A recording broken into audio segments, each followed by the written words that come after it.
Sugod ta. Hi guys. Mula ni Galiwa. First vlog ko ni mastorya ko parte PlayStation 5 nga pag-announce nila sang games kag pag-announce nila sang console. Ang una-una gid first game nga pakita nila was ang Grand Theft Auto 5. Ini ang Grand Theft Auto 5 nag-start ni siya sa PS3 era pa sa and sa PlayStation 3. Tapos subong sa PS5 ara naman siya. Pero according sa sa trailer, enhanced and expanded. Ambot sa inyo guys kung ano na siya, expanded nga may single player DLC na or expanded ang online yapon. Ano inyo paminsaron sini? Pabala ako sa comments sa dalom. Ay kadua nga pangaging announce sa Manila was ang Spider-Man from Insomniac Games. Spider-Man Miles Morales to be exact. Subong medyo madi ang ila messaging kung expansion ni siya or remastered or DLC lang. Pero ano siya, launch game ni siya for the PS5 so at least pag guwa sa PS5 yan panganta. Next nga game nga announce nila was ang Gran Turismo 7. Gran Turismo 7, dumalabo niya siya mag-launch upod sa console pero we'll see. Kitiway man sila mangimbot nga 2021 or 2020. Pero optimistic mga hardcore players sa isa ko kamigo, amo ni ko nung first time nga mabalik ang campaign mode since Gran Turismo 4. So at least may look forward mga players ka Gran Turismo. Ang fourth game nga i-announce nila para sa PS5 is ang Ratchet and Clank Rift Apart. Ang feeling ko sini nga game, Churaya do Pixar nga movie nga pwede mo mampangan. Tapos, I think amo niyang first Ratchet and Clank nga title nga brand new since PS3 pa I think. Tapos, kung kakita ka mo sang iya to gameplay nga ipakita nila sa press con, ang loading nga galumpat sila sa ref, interdimensional ref, tahong mula loading masyado. So I think amo na ang ila gina-push gid nga power sa PlayStation 5 is more on the loading side rather than graphical fidelity. So ako actually amo niya ako game of the press conference kumbaga ang Ratchet and Clank amo niyang pinaka-excited ko nga game so far sa announce for the PlayStation 5 nga exclusive. Next game nga gi-announce gali nila was ang Project Athia by Square Enix. Tapos, ang developer sini is Luminous Productions. Ang Luminous Productions is also the same team nga nag-create sang Final Fantasy 15 nag-develop. Ang ini nga game is written by Gary Whitta, ang Rogue One nga writer. So, subong kundi Project Athia ang name. So, basi posible nga Final Fantasy 16 ni siya nga under lang sa ini nga project name so far. Mabalanta na, mag-announce pa sila soon. Ang next game naman yung i-announce nila was Stray for 2021 release by Annapurna Interactive. Ang tsura niya, I think kureng ka de, tapos ang setting niya do post-apocalyptic na world nga wala na tao but robots na tanan. So base do kureng ka sa cyberpunk bido muna.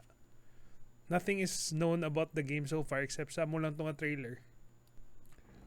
Ang next nga i-announce nila is Returnal from Housemarque Games nga first party studio man siya ka PlayStation. I think amo yung first sila nga AAA title. Tapos sa do roguelike ang tsura nga do Edge of Tomorrow nga gapatay, reset reset, which come to think about it ang Edge of Tomorrow ganyan do video game to nga sine. But anyway, ako happy ko for Housemarque nga after producing so many good games nga arcade shooter, twin stick shooters like gin-release nila sa PlayStation nga launch. The name escapes me pero basta they're known for twin stick shooters. So first time nila nga sa AAA space. Hopefully they'll be given more opportunities like this kung mag-successful ang Returnal. after Returnal, gi-announce nila was Sackboy Adventures. This is not from Media Molecule, ang original developer ka Little Big Planet, but instead it's from Sumo Digital. Happy kung ang Sony is finally embracing their own mascot platformer with Sackboy. Do siya na bilang mascot sa PlayStation. Like when you say Nintendo, you have Mario. So it's either Sackboy or Ratchet at this point. Pero lanta ko do si... Bisan ako, mas more fan ko of Ratchet. Pero lanta ko si Sackboy mas more appealing to kids ngang target market. Sini nga yung mga games is normally kids. So it's a 4-player co-op. Amo pa lang na nabalanta. So hopefully may more details soon kung ano ni siya nga game. Next nga i-announce sila was Destruction All-Stars. Para sa ako, ang first glance ko sini was Rocket League gani at first eh. But it felt more like a Destruction Derby sequel, spiritual successor. If you guys don't know kung anong Destruction Derby, one of the first PlayStation franchises ni siya. Well, actually, hindi siya exclusive. Pero, it's one of the earlier PlayStation 1 games nga nag-release ang una. So, it's good to see them back at PlayStation again. So, hopefully, we have more details coming soon about this. Kung ano ang iya game mechanics. Pero, ang first impression ko do, Twisted Metal siya nga cartoony. Pero, you're stuck in,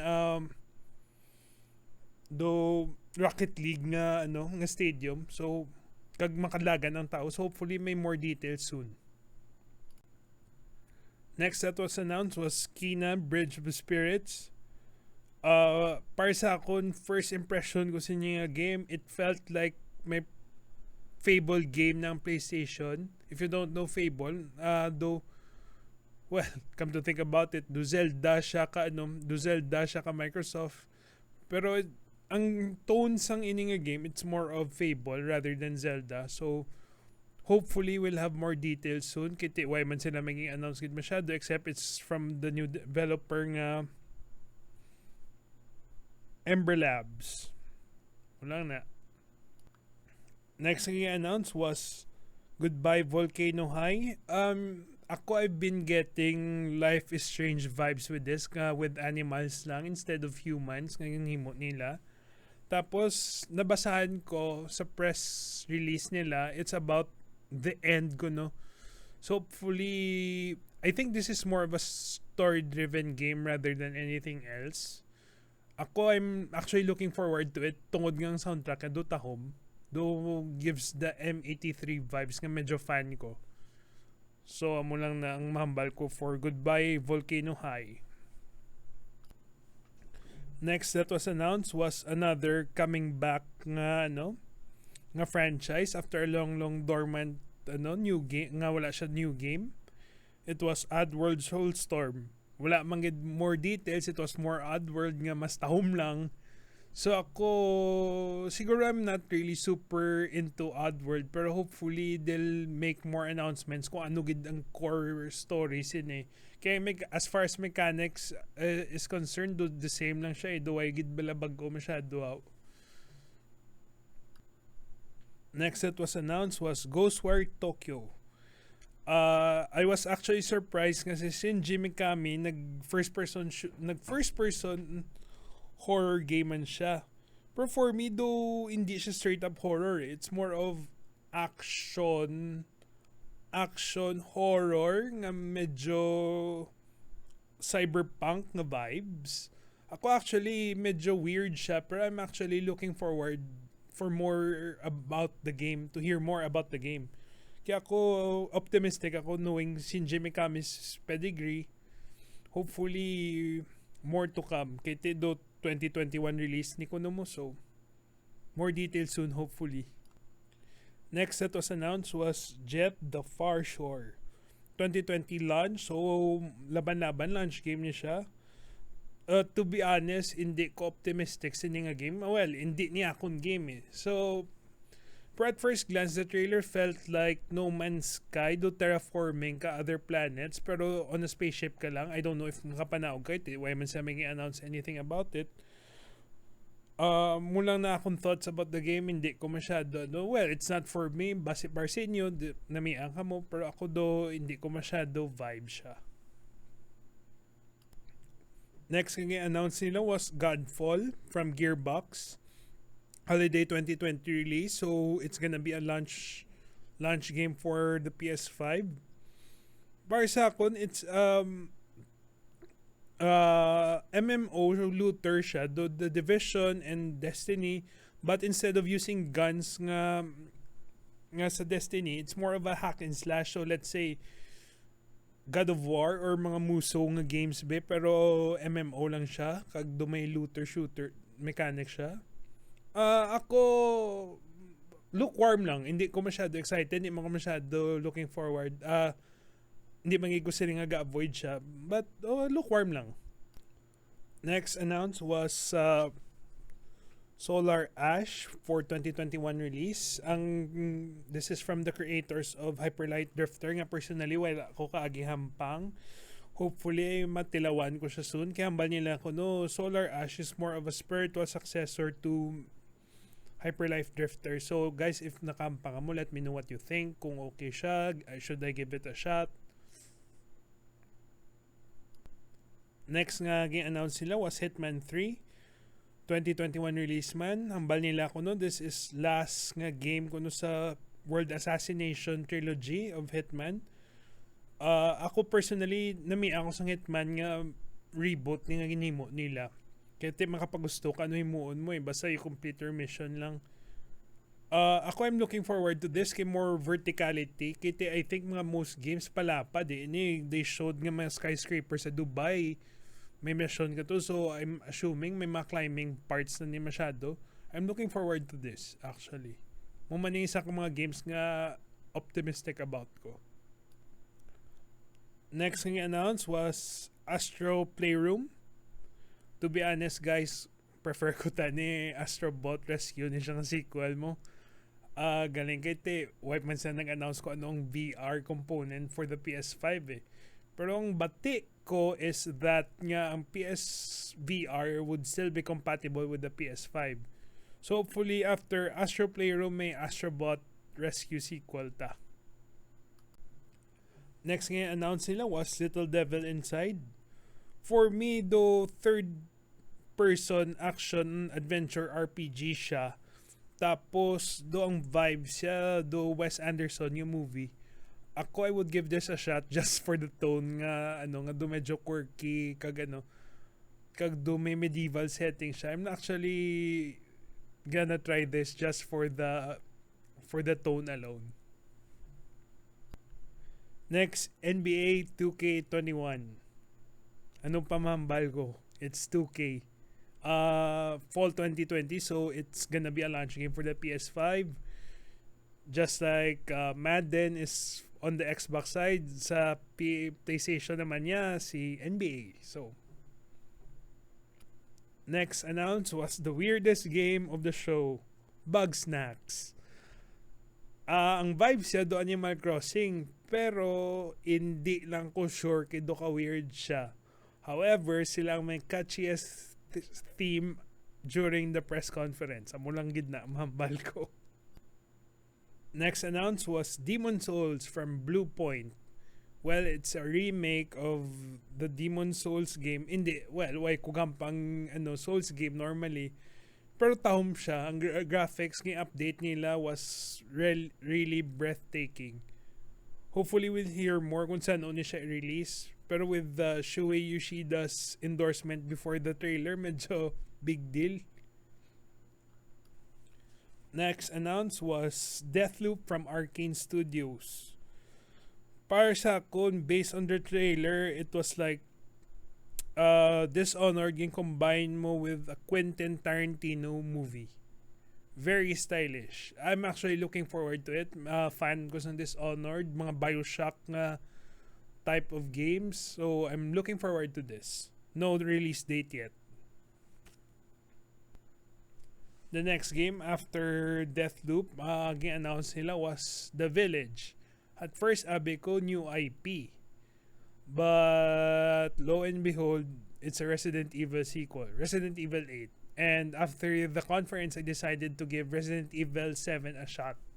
Kaya ang tone niya lain compared sa mga the Resident Evil that I grew up with. 1 to 4, 5 was too actiony na. Then 7, after playing it for a few hours, it's really back to survival horror in a literal sense. So it looks like ang Village would expand on that idea nga mas wider scope. Kay kabalo kung 7, it's sa sulod sang balay. And yeah, like literally, it's a village. Looking forward to it, pero hopefully hindi lang siya VR compatible kay tarantado ko. Next announced was Pragmata from Capcom. Guys, at first abi ko Death Stranding sequel siya kay Chura sang main character do si Ludens, only to find out nga it's a Capcom game, so it's not Kojima unless there's something nga wala ko kabalo nga nag-deal si Kojima gali with Capcom. But anyway, ang pangamuyo ko lang sini, it's not gonna be the deep down of PS5. If kadumdum ka mo anong deep down, i-google nyo kay muna isa ka game nga i-announce ang press con sang PlayStation 4 pero wala gid nagwa at all. Last game nga i-announce sila was Horizon Forbidden West.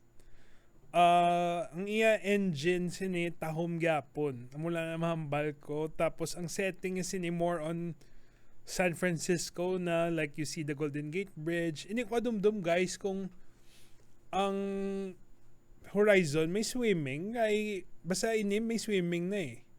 So let me know lang kung sakto may swimming sa Horizon 1 kay why ko natapos. Pero nag-double into it ko pero something came up nga wala na ko kabalik. Hopefully before this launches makampang ko liwat Horizon. Lastly, ging-reveal nila ang box. Ang box nga puti. I think this is the first time nga console launch nila ang box puti since the PS1. I was surprised ka nag-release sila all digital edition following Microsoft's idea. Kaya Xbox One had a